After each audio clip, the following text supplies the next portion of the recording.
Lueroi's Pokemon Black and White 2 walkthrough, Part 26. What's up, guys? Welcome back to the Driftville City Gym, and I freaking love the music down here. It's so awesome. I mean, seriously, just listen to this. I could seriously jam to this all day, but yeah, head straight down the elevator. And we actually defeated all the gym trainers the last time, so I'm just going to go straight over to Clay, so it shouldn't take too long. If you're following the route that leads you to all the trainers, you're going to go all around this place like crazy, but if you're just going straight to Clay, you can actually save yourself a lot of time by just going onto this bottom portion right here, and then go all the way over to the right side. And then, yeah, we're even going to some new areas we were never at before. Then work your way up here, go up like 3 of these, I think it is. Yes, right here, then you want to take a left. Yeah, you can definitely get lost in here for days just not knowing where the heck you're going, but you definitely want to find those little purple bridges, because, crap, didn't mean to do that, go back down. You just want to find these purple bridges because that's going to bring you right to the gym leader. So when you find this one, head down, and it brings you all the way down to this other side, and then loop your way back around. And here's the other purple bridge. So this is going to bring us all the way over to the gym leader, Clay, and let's get this battle going, no time to waste. He's like, whoa, we're keeping you waiting? Seriously, dude, I got here in like 5 seconds. But then he wants to see what we can do, so here we go. It's Gym Leader Clay, the Ground-type Master. So yeah, Clay is the 5th Gym Leader, and he's going to start off with a Krokorok. Krokorok is a ground and dark type, so it's weak to water, grass, ice, fighting, and bugs, so a pretty good amount of weaknesses. It knows Crunch, Sand Tomb, Bulldoze, and Torment, but the most annoying thing is that it has Intimidate, so the first Pokemon you send out is going to get their attack lowered, so keep that in mind. Maybe send out a special attacker, or just something that you'll get yourself killed with really quickly, I don't know. But with Peanut here, I think I'm just going to go with a Razor Shell, because that's super effective. Should do a good chunk of damage, and he's going to start off with Torment, so that's pretty nice if he uses that. It just makes it so you can't use the same move twice in a row, which might be a little bit annoying if you can't use your super effective move, but it's not really that big of a deal. So yeah, he's probably going to heal up here, but his defense did get lowered, but I can't use Razor Shell, so yeah, I guess it actually is kind of annoying. So I'll just stick with Revenge, though. That's still super effective. And he'll use his Hyper Potion. But honestly, Krokorok isn't too bad. It has really good physical attack. It's pretty fast, it can hit you hard, but it doesn't have the greatest defenses in the world. So as long as you have a good super effective attack, you should have a pretty easy time taking it out. But yeah, this Crunch here is pretty deadly. That can do a lot of damage and lower your defense. So yeah, expect to take a big beating if you take a Crunch. But it looks like we're actually going to come out here alright. Didn't take too much damage. The Crunch is pretty powerful, but I still get up to level 31, so that's nice. And his next Pokemon is going to be Sandslash, his only pure ground type. So yeah, since my attack got lowered and I'm pretty low on health, I'm actually going to switch out for Sandslash. And guys, I'm just going to go over to my HM Slave because, you know, why not just send in my weakling Patrat to get knocked out in one hit while I heal my Duat? It's a perfect strategy.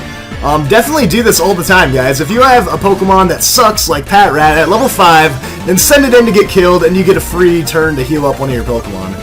So, yeah, now I can switch out Duat, heal him up, and get rid of that stupid Intimidate attack drop, so this should be pretty nice. Then we can go right back to our main man Peanut and take care of the Sandslash. Ooh, but he's going to use Rollout. That's actually kind of annoying because that powers up every single turn. He also knows Crush Claw, Bulldoze, and Fury Cutter in addition to Rollout. Sandslash is weak to only water, grass, and ice. That's why I'm going back to Peanut here. But as long as you started with, you know, Oshawott or Snivy, you should have a pretty easy time with the Sandslash. If you started with the Tepig, you might have a little bit more trouble with it. Just kind of depends on what you have in your team. But that Rollout's actually going to do a lot of damage, and you got a freaking critical hit, so that did a ton of damage to me. But luckily, Razor Shell did a good amount and lowered your defense, but I'm kind of screwed here because I can heal up, but Rollout will just do a bunch of damage to me again, so here's what I'm going to try. Potentially Magnemite can live a Rollout, so we'll see what I can do here. I don't want Peanut to get knocked out, so I'll try this instead. We'll go over to Magnemite, and Magnemite, maybe you can take a Rollout since it's not very effective, I don't know. And then if I get like the Quick Claw, then maybe I can knock you out and live, I don't know. Worth a shot, I guess, rather than just letting Duat die for sure. And I didn't get the Quick Claw, so that sucks. Oh well, I thought maybe Magnemite could take the hit a little bit better than that, but Rollout actually gains a lot of power as it continues and continues, so I guess I really can't be too surprised, but what I'm going to do now is just go over to Slayer, and I'm way faster than this thing, so 1 strength and this thing is done. So say goodnight, Sandslash, and I'm glad I finally got rid of you because your Rollout was very annoying. And there's my Moxie boost, which is going to raise my attack, and that is epic. And I make it to level 29, which is even more epic because I learned a brand new Bug-type move, X-Scissor. X-Scissor has 80 base power, it's my first same type attack bonus move on Pinsir, and it's a physical attack, so it's definitely awesome. A perfect choice, and you're foolish if you don't teach your Pinsir X-Scissor. Alright, and his last Pokemon is Excadrill, so I'm just going to stay in because I already got my attack boosted. But Excadrill is a ground and steel type, so it's weak to water, fighting, ground, and even fire. So that's when Tepig actually comes in handy, maybe. It knows Slash, Rock Slide, Metal Claw, and Bulldoze, so a pretty good variety of offensive moves there. And that's actually kind of frightening because this thing has crazy high physical attacks, so I'm going to trust Pinsir's defenses here and take a little bit of a risk, because Rock Slide is super effective, so I'm a little bit worried, but if this works, perfect! I held on with 13 hit points, and Revenge will hit it back with twice the amount of power, which pretty much means game over for Clay and Excadrill. So yeah, that thing just got dominated. So yeah, that's how you take down Excadrill, and another Moxie boost for the road. And a bunch of experience points right there. So there we go, we took down Leader Clay. And actually, Pinsir was the MVP there, even though Duat was like my main water type. He actually kind of got rocked early. But anyways, Clay is like extremely impressed with my amazing abilities to successfully exceed, so I'm gonna get my Quake badge. There we go. That means we've got 5 down and only 3 more to go. Can you believe that? 3 more gym badges and we are on our way to the Elite Four. And that's pretty epic, but we still have a long ways to go. Still a lot of work to do. So yeah, in addition to the Quake badge, you're also going to get the TM, well, also traded Pokemon up to level 60 will obey you, but you also get TM78 Bulldoze. It's a pretty powerful ground type move, 60 base power, but it always lowers the opponent's speed, so that's an awesome side effect to the move. Anyways, Clay's going to bring us all the way back up the elevator. And honestly, if I was Clay, I'd be like so pissed off every time someone beat me in a gym fight. I'd be like, you know what, buddy? You're taking the stairs. The elevator's broken. I'd be like, yeah, screw you for beating me and taking my Quake badge. But anyways, here we go. Certified trainers officially. Lueroi and Hugh. And believe it or not, Hugh is actually outside talking with Clay right now. So yeah, now he gets to look at the 2 kids that just beat him back to back. That's pretty funny. And then Hugh comes over here. He's like, oh, you got a gym badge too? I was like, I know you could do it. It's like, yeah, he was pretty easy. Not really that hard of a fight. He's just standing back there like, these freaking kids just dominated me.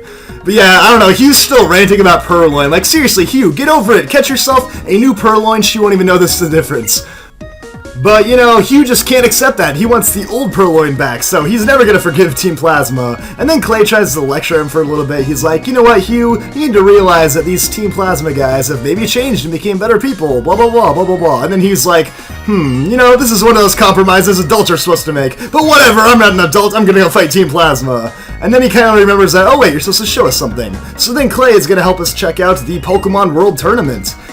This is a pretty awesome place. Every game has something like this. There's like the battle tower, you know. There's always that place where you can go and do all those challenges, gain battle points, and get items. That's essentially what the Pokemon World Tournament, or the PWT, is. And that's actually what we're going to go check out right now, but before I do that, I'm probably going to go heal up at the Pokemon Center really quick. So I'll see you guys all in 1 second. So once you're done talking to Clay and Hugh outside the gym, you can head south of Driftville City to the Pokemon World Tournament. And this is actually where the cold storage used to be, but then it got replaced. So yeah. I guess the entire Unova region will just have to go without frozen food products for the rest of their lives. But anyways, right when you get down here, you're going to find all these stands and stuff. We'll check all these out when we're done inside the building here. But you're going to meet up with Clay and Hugh and check it out. It's the Pokemon World Tournament. Check out all these decked out lights. Pretty awesome building. And we're actually going to go inside and start our very first tournament. So let's get going. I'll see you guys all tomorrow.